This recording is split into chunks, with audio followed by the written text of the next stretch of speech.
আসসালামু আলাইকুম প্রিয় ভাই, সবাই কেমন আছেন? আসলে মূলত আমি এ ধরনের ভিডিও কখনো করি নাই। একজন বাবার অনুরোধে, একজন বাবার রিকোয়েস্টে আমি আসলে এই ভিডিওটা করা।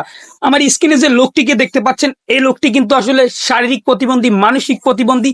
প্রতিবন্ধকতা একজন আর কতগুলো থাকতে পারে তা যদি আপনারা জানতেন, তা এনার মাঝে আছে। ইনি আসলে গত 10 থেকে 15 দিন আগে হারিয়ে গেছেন। নাম হচ্ছে এনার শাহিন, গ্রাম উদয়তারা বুড়িরচর, থানা মঠবাড়িয়া, জেলা পিরোজপুর। এনার বাবা আমার কাছে আসছিল যে একটা বিজ্ঞাপন দেওয়ার জন্য, যাকে এতে এনাকে খুঁজে পাওয়া যায় খুব সহজেই। তো আপনারা কিন্তু এই শাহিন ভাইকে খুঁজে পেতে সহায়তা করতে পারেন। আপনার একটা শেয়ারই কিন্তু শাহিন ভাইকে ফিরিয়ে দিতে পারে তার পরিবারের কাছে। সন্তান যতই খারাপ হোক, সন্তান প্রতিবন্ধক হোক, যাই হোক না কেন, বাবা মায়ের কাছে কিন্তু সন্তান সন্তানই। যে বাবা মা হয়েছেন সে কিন্তু জানেন। তো কথা বাড়াবো না, কথা একটাই বলবো যে শাহিন ভাইকে খুঁজে পেতে সবাই সহায়তা করুন। উনি পথ ভুলে ঢাকায় কিংবা চিটাঙের পথে চলে গিয়েছেন। আপনারা ভিডিওটা এত পরিমাণে শেয়ার করবেন যাতে ওনার পরিবারের কাছে ওনাকে পৌঁছে দেওয়া যায়। তো আমি ওনার পরিবারের মানে ওনার আব্বা মোহাম্মদ ফারুক হোসেন হাওলাদার, তার ফোন নাম্বারটা ভিডিওর উপরে দিয়ে দিচ্ছি।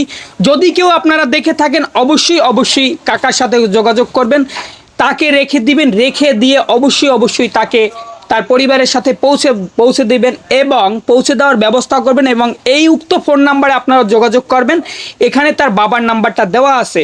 তো সর্বোপরি কথা হচ্ছে, আমি এ ধরনের ভিডিও এর আগে কখনোই করিনি। তো একজন বাবার রিকোয়েস্ট এতটা হইতে পারে যে সন্তান যদি প্রতিবন্ধকতা বা যেটা আছে, আমরা আসলে ওনাকে চিনি, এলাকার অনেকেই চিনেন, যে আপনাদের একটা শেয়ারে কিন্তু পারে শাহিন ভাইয়ের পরিবারকে শাহিন ভাইয়ের কাছে ফিরিয়ে দিতে। তো আপনারা হয়তোবা ওনাকে অনেকেই চিনেন, আবার অনেকেই চিনবেন না। হয়তোবা আমার ভিডিওর মাধ্যমে যাদের কাছে শেয়ারের মাধ্যমে পৌঁছে যাবে তারা হয়তোবা অনেকেই দেখবেন। তো ওনার গায়ে ছিল একটা গেঞ্জি, হাতে ছিল একটা স্টিল পাইপের মতো একটা পাইপ ছিল, যেটা ধরে উনি হাতে মানে ওনার ঘাড়টা বাঁকা, যেরকম ছবিতে আছে তার থেকেও বেশি বাঁকা ওনার কিন্তু ঘাড়টা। তো উনি কিন্তু দুই চোখে দেখে না, শুধু ওই লাঠি দিয়েই আল্লাহ তাআলা কীরকম একটা ওনাকে অনুভূতি দিয়েছেন একমাত্র আল্লাহ তাআলাই জানেন। উনি কিন্তু বিভিন্ন জায়গায় বিভিন্ন সময় চলে যান। তো দর্শকবৃন্দ এবং পুরো দেশবাসীর কাছে আমার এতটুকু আবেদন থাকবে যে আপনারা যাতে শাহিন ভাইয়ের পরিবারের কাছে শাহিন ভাইকে ফিরিয়ে দেওয়া যায়, সেই লক্ষ্যে সেই প্রসেসটায় একটু কাজ করবেন। কেননা আমরা সবাই মিলে যদি একটা কাজ করি, ইনশাআল্লাহ একটা পরিবারের মুখে হাসি ফুটবে। সন্তান আপনার আমার সবারই আছে, সন্তানের প্রতি যে একটা মায়া, সেটা তার পরিবার কিন্তু জানে। এনাকে কিন্তু না খুঁজলেও কিন্তু হয়তো বা তাদের পরিবারে কোনো কিছু হইতো না। পরিবারে কিন্তু একটা বোঝা, তারপরও সন্তানের মায়া আসলে কি জিনিস সেটা আপনিও জানেন, যাদের সন্তান আছে আমরা সবাই জানি। তো কথা বেশি বাড়াবো না, কথা একটাই থাকবে, শাহিন ভাইকে খুঁজে দেওয়ার দায়িত্ব আমাদের সকলের।